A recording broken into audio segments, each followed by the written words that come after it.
Have you ever thought what really happens to your muscles during massage therapy? It's one of the most common questions I hear, both from curious clients and from students in my classes. Many expect an answer about circulation, about fascia release, or simply about relaxation. But the real story, it goes deeper. The real story involves your nervous system and in particular the proprioceptors, the specialized sensory cells that tell the brain exactly what your muscles are doing at any given moment.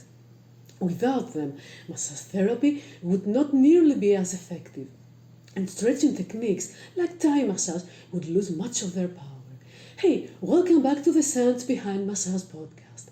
I'm Eleftheria, and I've been teaching massage therapy and writing books about Thai bodywork since 2003. I've seen firsthand how knowledge about these proprioceptors can transform your practice. I'll share one case that has always stayed with me. A client came to me after a knee surgery gone wrong, struggling with pain and stiffness that traditional rehabilitation alone had not solved. His quadriceps and hamstrings were locked tight, guarding against every movement.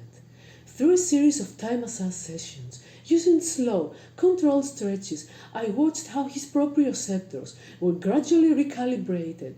His muscles stopped resisting, his tendons released, and week by week his mobility returned. What seemed like a permanent limitation turned into a story of recovery. That case showed me that if you truly understand the wonders of neurophysiology, you hold the key to helping clients regain function and freedom. So, what are these proprioceptors? Well, unlike the sensory cells in your skin that report heat, pressure, or pain, proprioceptors are internal sensors. They're embedded in muscles, tendons, and joints, constantly reporting back to the brain about position, length, and force.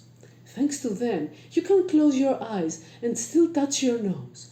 You can walk without staring at your feet, and you can control the precise amount of pressure needed to lift a glass without crushing it. Without proprioceptors, your movements would be uncontrolled, almost like an infant first trying to coordinate its arms and legs.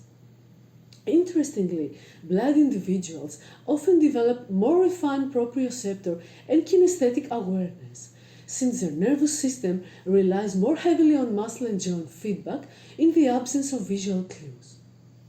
This highlights just how adaptable and powerful these sensors are when trained or emphasized.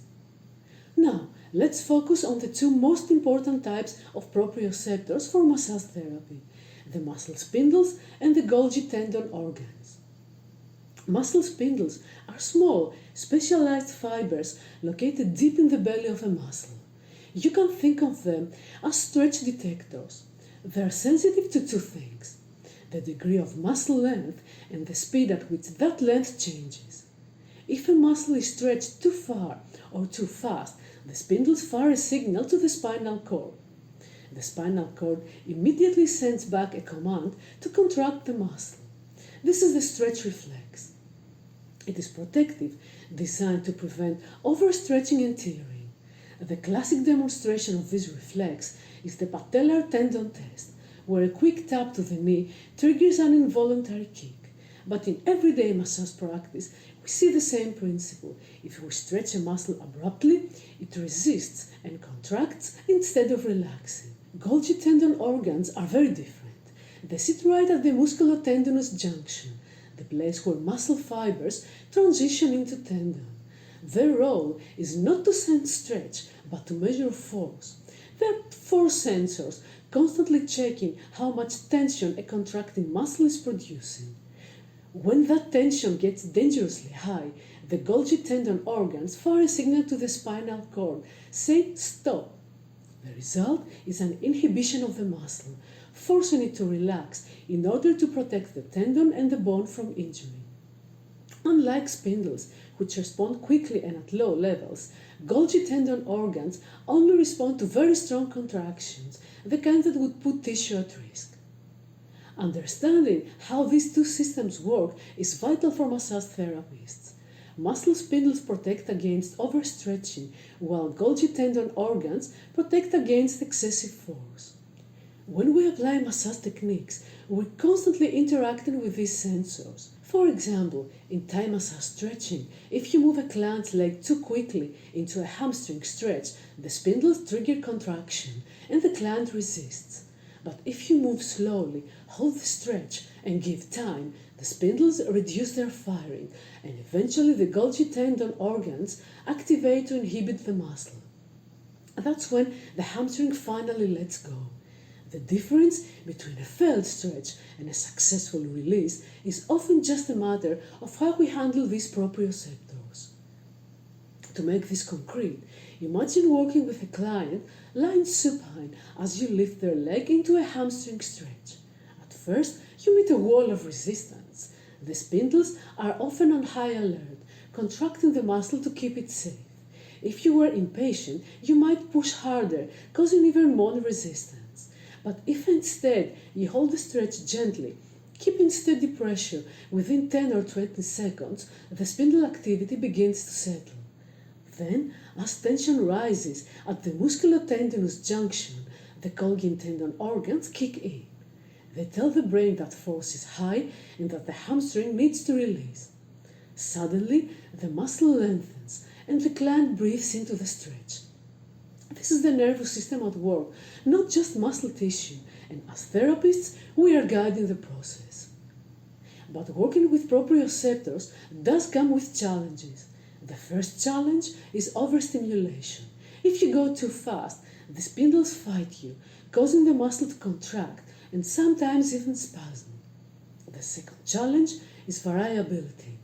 Each client's proprioceptors respond differently depending on factors like fatigue, emotional stress, or previous injuries.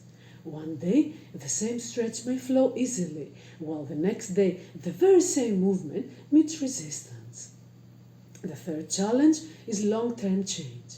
While we can reset proprioceptor sensitivity in a session, the effect may fade unless the client continues with regular practice, home exercises, or ongoing therapy. The nervous system always returns to its habitual patterns unless we reinforce the new ones. These challenges are exactly why knowledge of proprioceptors is so valuable to professional physiotherapists and massage therapists. It explains why certain techniques succeed while others fail.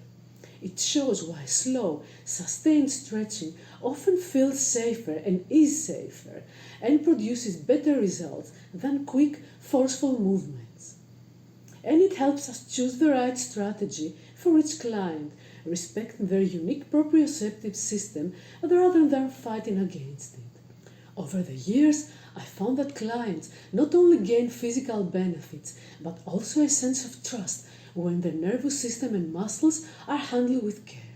In Thai massage, this means using body weight and rhythm to apply stretches slowly and patiently, rather than forcing tissues into submission.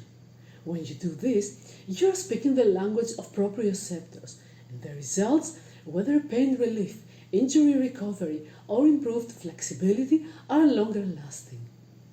So, the next time you stretch a client's hamstring, mobilize their shoulder, or apply deep pressure along the paraspinal muscles, remember, you are not only working with tissue, you are communicating with an intelligent sensory system. Muscle spindles are asking, how far, how fast? Golgi tendon organs are asking, how much force? And the nervous system is constantly adjusting based on the answers. Mastering this conversation is what separates effective massage therapy from mechanical manipulation. If you've enjoyed this breakdown and want more insights into the science that makes massage therapy so effective, make sure to subscribe to my channel. Consider becoming a member of this channel to access premium content. And if you'd like to study these techniques in more depth, you can find my massage books on Amazon under my name, Eleftheria Manjoru. I share not only theory, but also step-by-step applications, especially for Thai massage, so you can bring this knowledge directly into your practice. Thank you so much for listening. Be always healthy and happy.